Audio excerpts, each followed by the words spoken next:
You've been learning English for a while. You can read. You understand most of what you hear. But when it comes to speaking in real time, your words get stuck. You hesitate. Your mind races. You feel like what you want to say is in there, but it just won't come out fast enough.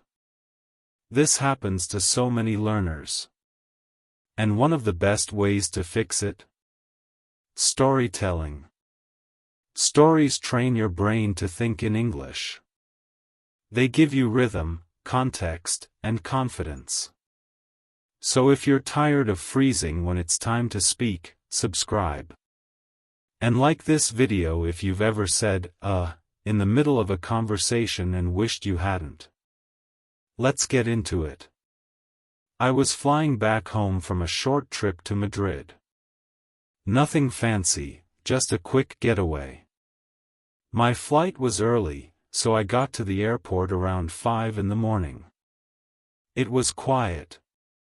Most people were still sleepy, and the terminal felt half asleep too. I checked in, went through security, and grabbed a coffee. I had time, so I walked around, looking at the duty-free shops. Then I found a seat near the big windows where you can watch the planes land and take off.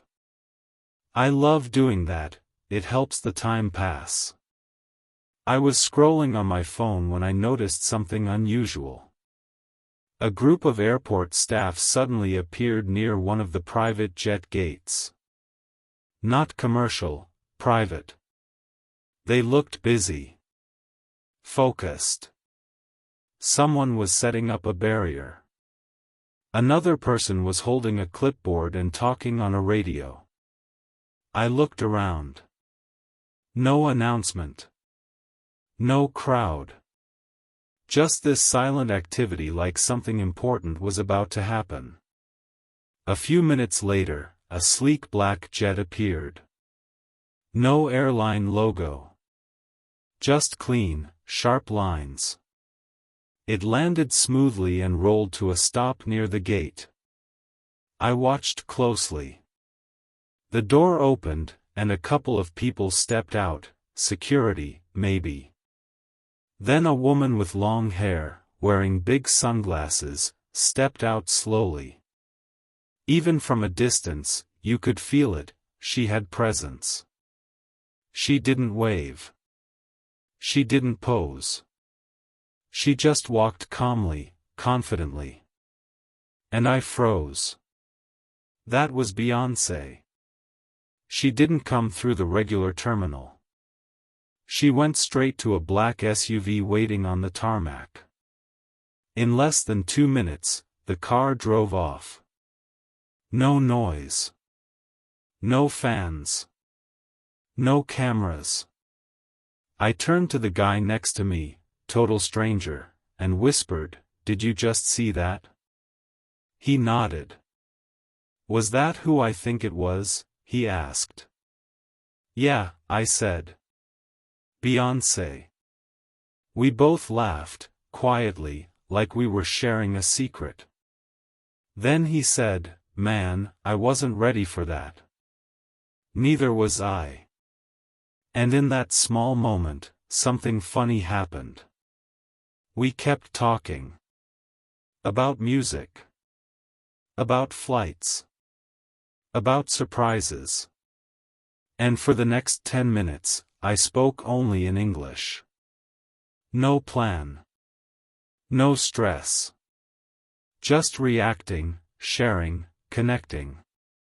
When he left for his gate, I realized, that had been the most natural English conversation I'd had in a long time. And it started with something totally unexpected. So what can you learn from this? First, English doesn't only live in classrooms. It lives in real moments. Your brain connects faster when something exciting happens. A surprise, a change, a feeling of, did that really just happen?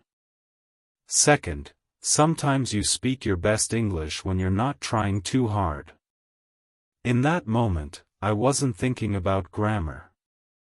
I wasn't correcting myself. I was just responding. That's fluency. Third, people are more patient and friendly than you think.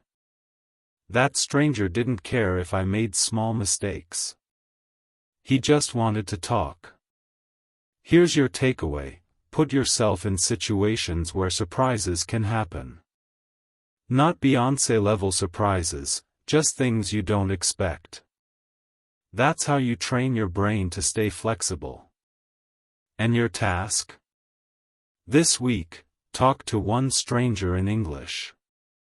At a cafe, in a store, online. Just say one thing. Notice what happens. Then do it again. If you enjoyed this story, hit subscribe. We post daily stories to help you build real English skills through experience, not just exercises. And tell us in the comments, what's the most surprising English moment you've had so far?